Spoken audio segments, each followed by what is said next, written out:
Assalamualaikum warahmatullahi wabarakatuh. Kami dari kelompok 4 akan menjelaskan tentang instrumen investasi keuangan Islam yang terdiri dari saham, sukuk, dan reksadana. Kelompok kami beranggotakan yang pertama ada Oka Mahendra, lalu saya Herlambung Semawardana, dan yang terakhir Alivia Marta Sulistiani. Lanjut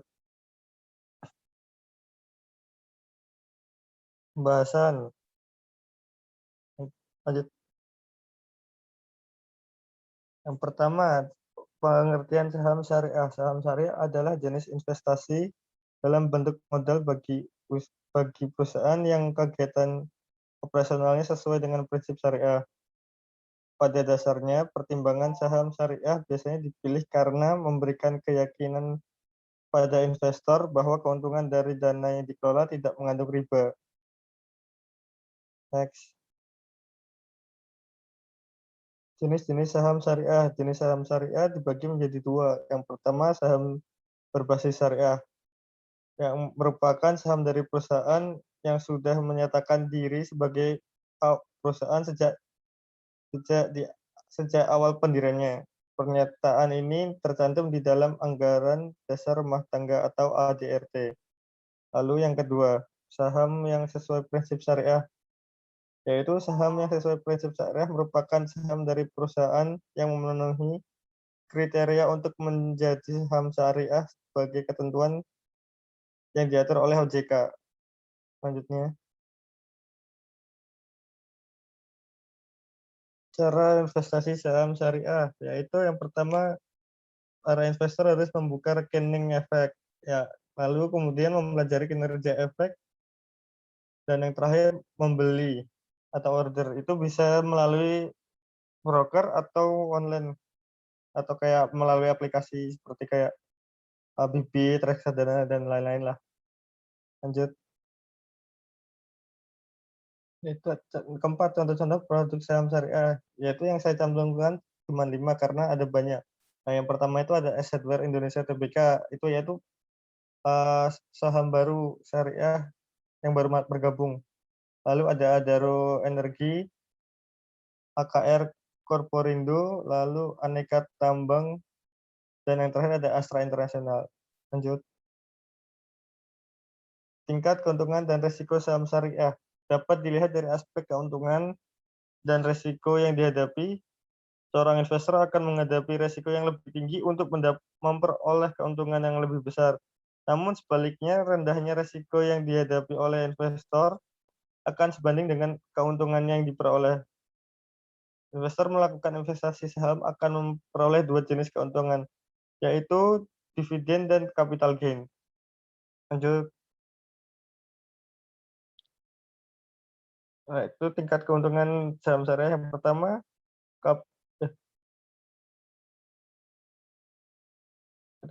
tingkat keuntungan dan risiko syariah. Yang itu kalau yang ini adalah tingkat risiko saham syariah. Yang pertama, capital loss.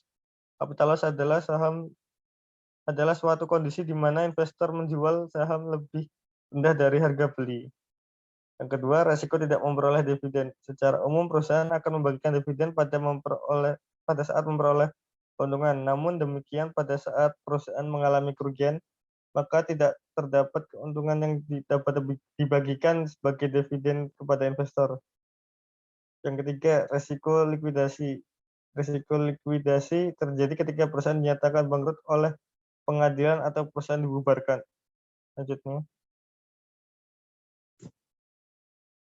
Selanjutnya akan dijelaskan oleh teman saya, Mas Oka. Oke, langsung ke pengertian reksadana syariah.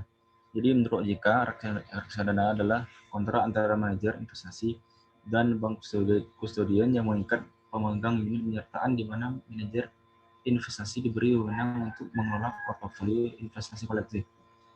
Dan bank kustodian ini diberi wewenang untuk melaksanakan penitipan kolektif. Nah, reksadana ini sudah memiliki prinsip syariah di pasar modal, yaitu seperti akad, cara pengelolaan, dan portofolionya yang tidak bertentangan dengan prinsip syariah. Hal ini diatur oleh OJK nomor 15 OJK 04 2015 tentang prinsip syariah di pasar modal. Next.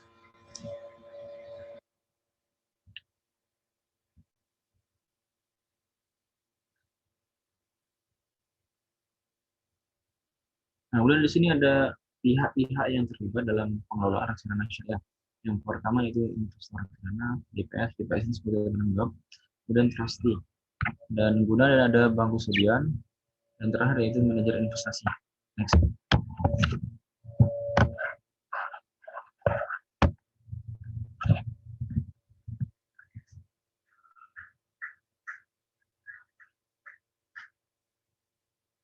Kemudian selanjutnya itu adalah ada akad-akadnya. Akad-akad investasi reksadana syariah. Pertama ada musyarakah. Musyarakah ini adalah akad ini kontribusi antara investor dengan kontribusi dana investasi yang dikelola manajer. Kemudian BAI. Nah, BAI sini dia akadnya itu investor dengan perusahaan terbit obligasi dan pembelian produk reksadana syariah yang diterbitkan. Kemudian wakalah. Nah, wakalah ini biasanya sering dipakai. Nah, di sini antara investor dan manajer investasi sebagai wakil untuk mengelola produk reksadana syariah yang dimiliki oleh investor. Kemudian yang biasanya dipakai itu ujro. Nah, ujro di sini memberikan fee kepada manajer investasi. Trustee dan bank kustodian atas jasa yang diberikan dalam pengelolaan produk investasi reksadana. Next.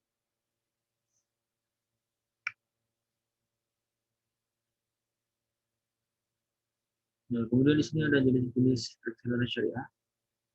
Di sini jenisnya itu dibedakan dari dua jenis, yaitu sifat dan portofolio.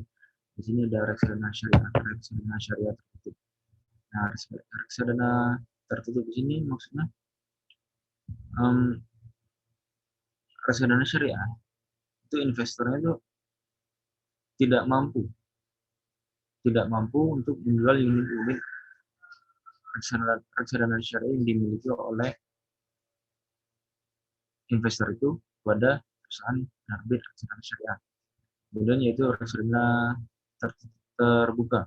Nah, di sini tuh terbuka bukan jenis reksadana syariah di mana perusahaan penerbit reksadana syariah dapat membeli reksadana syariah yang telah dibeli oleh investor. Kemudian ini itu adalah menurut portofolionya yaitu reksadana saham, reksadana suku, reksadana tumbang, reksadana indeks, reksadana pasar uang, reksadana pendapatan tetap, dan reksadana properti. Lanjut.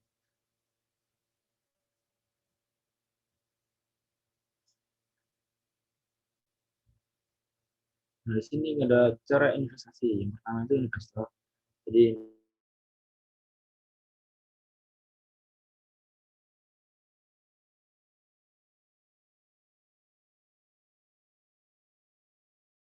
fee atau biaya dengan akad ujro.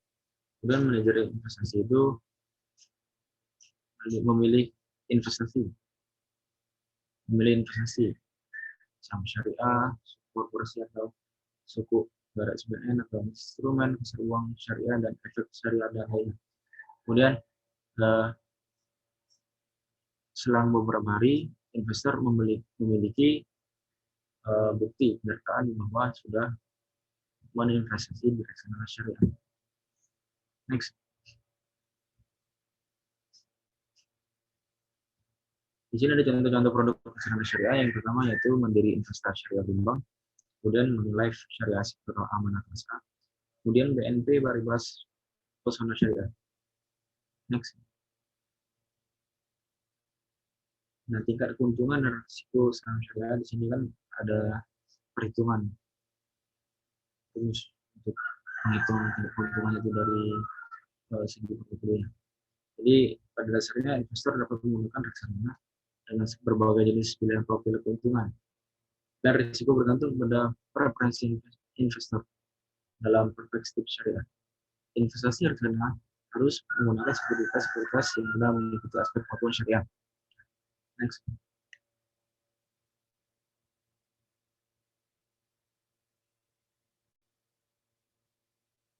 Jadi di sini ada risiko dari segi keuangan, yaitu penurunan nilai aktiva bersih dikarenakan turunnya nilai sekuritas yang dihimpun di atas portofolio. Kemudian yang kedua, risiko likuiditas yang dalam manajer investasi yang dikarenakan bangkrut atau nggak mampu yang diputuskan oleh pengadilan. Kemudian yang ketiga, penurunan harga reksadana syariah dikarenakan sekuritas yang dihimpun dalam portofolio reksadana syariah tidak dapat melaksanakan kewajiban keuangan kepada investor. Kemudian terakhir yaitu risiko perubahan aturan yang terlalu sering yang bukan tidak dapat bisnis. Next. Kemudian di sini ada risiko dalam aspek pengetahuan. Berdasarkan risiko di sini ketika mengalami tidak mengikuti aturan akan mengalami delisting. Kemudian itu berisiko screening yang mengakibatkan tidak menemukan reksadana syariah yang memiliki kinerja keuangan sebaik pada sebelumnya. Jadi menggantinya itu susah daripada yang awal. Pemilihan itu tentunya akan menambah tambahan bagi kewajiban manajer investasi. Next. Ya, di sini terdapat pengertian dari suku. Suku secara bahasa, suku dari kata sak atau tunggal yang berarti sertifikat, instrumen legal, cek, atau akte. Secara definisi, suku diartikan sebagai dokumen yang mencerminkan sebuah kesepakatan yang memberikan informasi mengenai kewajiban dan hak antara pihak-pihak yang berkontrak. Menurut Fatwa DSN tahun 2004, suku adalah surat-surat berharga yang jangka panjang berdasarkan prinsip syariah yang dikeluarkan emiten kepada pemegang suku yang mewajibkan emiten untuk membayar pendapatan kepada pemegang suku berupa bagi hasil atau margin atau fee serta membayar kembali dana obligasi pada saat jatuh tempo. Di sini terdapat perbedaan suku dan obligasi. Bisa dilihat dari aspek perbedaannya, kontrak yang digunakan dalam obligasi berbasis hutang dan sedangkan suku berbasis jual beli, sewa, dan kerjasama. Pendapatan yang diperoleh investor dalam obligasi diperoleh dari bunga atas jumlah pinjaman atau kupon dan dari diskon. Sedangkan dari suku itu diperoleh atas hasil investasi yang dimiliki, keuntungan dari hasil penjualan, dan dari hasil sewa aset yang diberikan. Perdagangan di pasar sekunder. Dalam obligasi menggunakan jual beli hutang, sedangkan suku bergantung pada karakteristik aset suku, namun tidak memperbolehkan jual beli berdasarkan hutang. Di sini terdapat jenis-jenis suku. Ya, jenis suku yang pertama itu jenis suku dari pihak yang menerbitkan, dan yang kedua itu dari berdasarkan akad.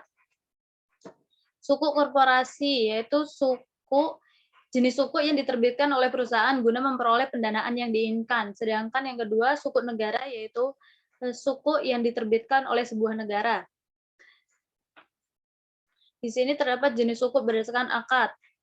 Dalam jual beli menggunakan akad murabaha, salam, dan istisna. Sedangkan dalam sewa menggunakan akad ijarah dan kerjasama menggunakan akad mudarobah. Dalam agensi menggunakan akad wakalah. Di sini terdapat cara investasinya. Cara investasi alur operasional suku di mana emiten akan menerbitkan suku yang akan dibeli oleh investor sebagai tanda kepemilikan underlying aset, sementara investor akan menyerahkan dana pada emiten sesuai dengan harga suku. Kemudian, emiten akan memberikan imbal hasil secara periodik kepada emiten atas underlying aset berupa manfaat yang diperoleh atas penyertaan pada proyek sewa-menyewa atau jual beli atas aset. Di sini terdapat contoh produk suku. Nah, di sini yang pertama itu contoh suku negara retail seri SR009. Suku tersebut menggunakan akad ijarah dengan tujuan untuk membiayai proyek infrastruktur yang sedang dibangun oleh pemerintah di beberapa daerah dengan kupon sebesar 6,9% per tahun. Suku tersebut dijual sebesar Rp1.000.000 per unit dengan minimum pembelian sebesar Rp5 juta dan batas maksimum sebesar Rp5 miliar.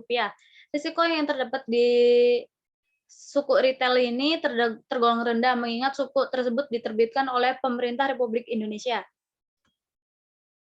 Dan yang kedua ini ada contoh suku korporasi, menggunakan suku mudharabah Adira Finance. Di sini perusahaan Adira Finance menerbitkan suku mudharabah berkelanjutan Adira Finance tahap 1 tahun 2017 seri B yang bertujuan untuk penambahan modal dalam menjalankan aktivitas bisnis perusahaan. Contoh suku korporasi ini yang diterbitkan oleh perusahaan Adira Finance melalui PT Adira Dinamika Multifinance Tbk. Di sini terdapat tingkat keuntungan dan risiko-risiko suku. Nah, di sini ada contoh perhitungannya. Nah, di sini tingkat keuntungannya itu jika dilihat dari tingkat risiko yang dimiliki, suku merupakan jenis investasi yang memiliki risiko paling rendah dibandingkan jenis investasi lain seperti saham dan reksadana. Suku yang dikeluarkan oleh sebuah negara dikategorikan sebagai investasi bebas risiko. Hal ini disebabkan karena dengan aset-aset yang dimiliki oleh sebuah negara dapat menjadi jaminan dalam memenuhi kewajiban yang dimiliki kepada pemegang saham, pemegang suku, atau investor. Pada umumnya, suku yang diterbitkan oleh negara lebih tidak berisiko dibandingkan oleh korporasi. Tinggi rendahnya risiko yang dimiliki oleh produk investasi suku tersebut akan memiliki konsekuensi atas keuntungan yang seharusnya didapatkan oleh pemegang suku atau investor. Semakin tinggi risiko yang dihadapi investor, maka semakin tinggi juga keuntungan yang seharusnya didapatkan. Begitu juga dengan sebaliknya, semakin rendah risiko investasi suku, maka akan semakin kecil keuntungan yang seharusnya didapatkan. Di sini terdapat risiko suku berdasarkan aspek keuangan. Yang pertama, risiko kredit, di mana investor karena penerbit suku tidak dapat memberikan ekspektasi keuntungan yang diharapkan sebelumnya. Yang kedua, risiko likuiditas, yaitu terjadi karena investor atau pemegang suku tidak mampu menjual aset suku yang dialami dengan cepat. Yang ketiga, risiko pasar, dipengaruhi oleh tingkat permintaan dan penawaran di dalam pasar. Dan yang keempat, risiko tingkat suku bunga, yaitu risiko yang dihadapi dalam proses investasi suku. Yang kelima, risiko inflasi, yaitu terjadi karena risiko bagi karena inflasi menjadi salah satu hal yang dapat menjadi risiko bagi produk investasi suku. Inflasi dapat diartikan sebagai kenaikan harga barang dan jasa tertentu yang berarti menurunkan tingkat daya beli uang. Dan yang terakhir ini ada risiko perubahan nilai mata uang. Dia terjadi karena ada perubahan nilai mata uang tertentu terhadap mata uang di negara lain. Di sini terdapat kelebihan dan kekurangan masing-masing instrumen dan perbandingannya.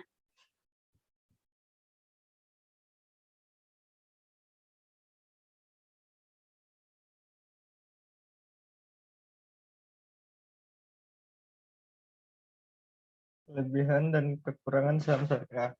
Kelebihannya ada dua, yaitu dividen dan capital gain. Dividen adalah keuntungan yang berasal dari keuntungan perusahaan. Lalu capital gain yaitu selisih antara harga beli dan harga jual. Kemudian kekurangannya ada 4. Yang pertama ada capital loss, yaitu investor menjual saham lebih rendah dari harga dia beli. Kalau resiko likuiditas, perusahaan dinyatakan bangkrut oleh pengadilan atau dibubarkan. Yang ketiga delisting dari bursa, penghapusan pencatatan saham dari bursa oleh BI. Lalu delisting dari DES, saham keluar dari daftar efek syariah dan harus dijual atau dibeli di efek konvensional. Next. Kemudian di sini ada kelebihan dan kekurangan reksadana syariah. Yang pertama, kelebihannya itu modalnya tidak besar, karena di reksadana syariah itu kan di 50.000 itu bisa berinvestasi di reksadana syariah. Kemudian fleksibel dalam penambahan modal dan penarikan modal sesuai keinginan. Jadi di sini itu penambahan modal dan pencarian modal itu sesuai keinginan kita. Pada hari apa, tanggal apa, dan bulan apa terserah kita. Kemudian di sini ada transfer dalam harga, jadi perusahaan di situ sudah menentukan seluruh harga pada calon investornya untuk berinvestasi di tempat itu. Kemudian tidak dipungut pajak. Nah, di sini terdapat kekurangan. Yang pertama, tidak adanya jaminan bagi LPS. Kemudian terdapat resiko likuiditas. Jadi suatu lembaga itu kan bisa saja terjadi kebangkrutan. Kemudian adanya inflasi mengakibatkan penurunan. Dan yang terakhir yaitu adalah pencurian data karena terdapat lembaga yang tidak terpercaya. Jadi dengan adanya peraturan reksadana yang celah itu, jadi akan semakin banyaknya pencurian. Next. Ya, di sini terdapat kelebihan dan kekurangan dari suku. Yang pertama, kelebihannya itu potensi keuntungan suku lebih tinggi dari rata-rata tingkat bunga deposito bank BUMN. Yang kedua, pajak investasi yang lebih rendah dari deposito, yaitu hanya 15% saja. Yang ketiga, suku yang diterbitkan pemerintah hingga saat ini belum ada yang terjadi kegagalan pembayaran. Dan yang keempat, pemodal investasi yang terjangkau, yaitu mulai dari 1 juta rupiah saja. Kekurangannya yaitu yang pertama, pasar yang berfluktuasi terlalu besar sehingga keuntungan yang didapat bisa menjadi berkurang.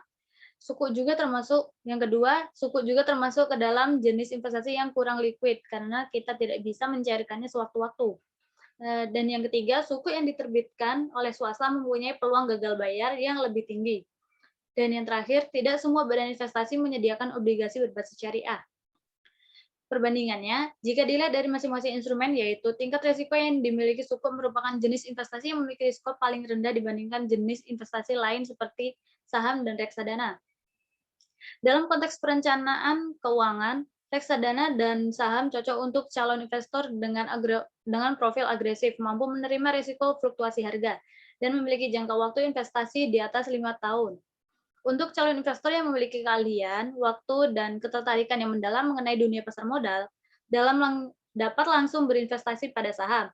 Bisa juga berinvestasi pada reksadana dahulu, lalu saham, karena sebagai proses belajar.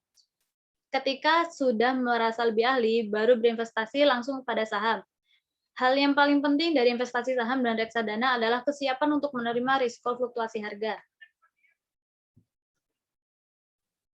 Sekian dan terima kasih. Kurang lebihnya mohon maaf. Wassalamualaikum warahmatullahi wabarakatuh.